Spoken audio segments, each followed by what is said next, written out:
We just left the federal courthouse in Tampa, the trial of the United States versus George Isabel. And this was a sentencing hearing because George Isabel has pled guilty to threatening our family, mailing us a letter saying that he wanted to kill us, get my head blown off just like Charlie did. He sent this a week after Charlie was murdered on camera.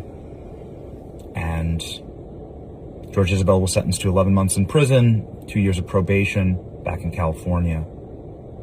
And the judge gave us an opportunity to speak, and we did speak as the victims. And it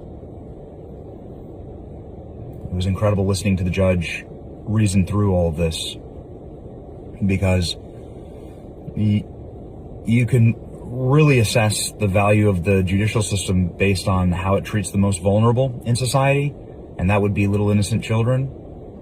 And our 4 little kids have been terrorized by this. You have a right to disagree with people. You don't have a right to terrorize a wife, children, and family.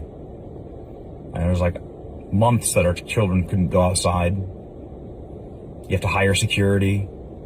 The police were stationed in front of our house for months.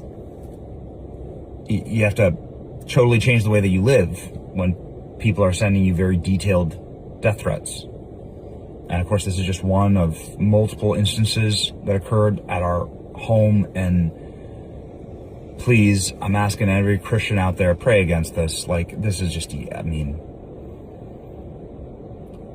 it's a violation of your constitutional rights. Obviously, you were entitled to life, liberty, and the pursuit of happiness. It's life.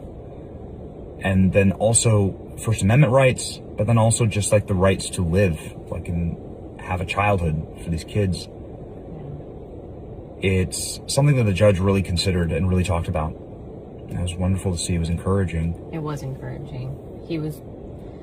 The entire judicial system has been like really thoughtful. They were thoughtful about all sides, and it was really great to see, actually.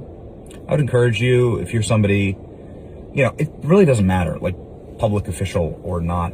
The judge talked about being a judge and how his name's out there.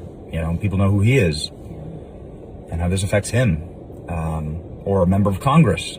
That is totally unreasonable and insane, actually, for a member of Congress to just assume that they could be dead because they're a member of Congress. Yeah. People don't like them. The judge talked about that specifically. And also, like, when this was first made public, not by our choice, actually, they decided to make it public, the United States.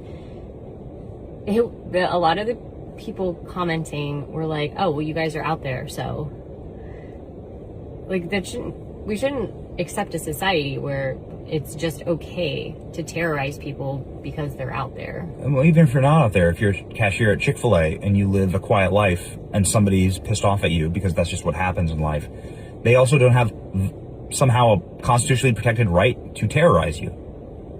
It doesn't matter, out there or not. It is irrelevant. Everyone has disagreements with people in their lives, and having a disagreement isn't some type of substitution for I can threaten them, I can threaten to kill them, because that has downstream effects that destroy people, and we've seen it firsthand. We're thankful for the judge. We're thankful for the federal prosecutors. We're thankful for the FBI. We appreciate everyone up and down the line that brought this and treated this case seriously. And maybe if we had treated more of these cases seriously, we'd have less political violence. And so we hope that this serves as a warning to not do this. You can disagree with people. I do it all day. You do it all day. You can disagree with people on it. Yes. You don't have to go there. What kind of country are you going to have if a disagreement with somebody means you're going to die? Yeah. The point of free speech is not to use your free speech to make sure somebody else is terrorized out of using their free speech. So, and the judge kept talking about the founders and their intent. The guy clearly loves himself some Constitution and freedoms. And so this is our, we're just thankful for everybody that made and helped this happen.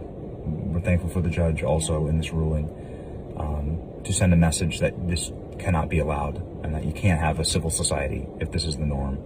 So thank you for your prayers if you followed along in this case. Hopefully this is the conclusion of it. We're not allowed to have any contact, obviously, with George Isabel, and he's not allowed to have any contact with us. But no, he's not allowed to have contact. He got a restraining order as Christians, against us and our kids. As Christians, we say, as Christian, like, there's justice in this life. As Christians, don't hold hatred in your heart. Give that up to God and let Christ do the work of forgiveness, no matter what. It's communicated through the attorneys to him that we forgive him. And so that's that. God bless you for your prayers, and build a better country. That's what we're fighting for. Thanks.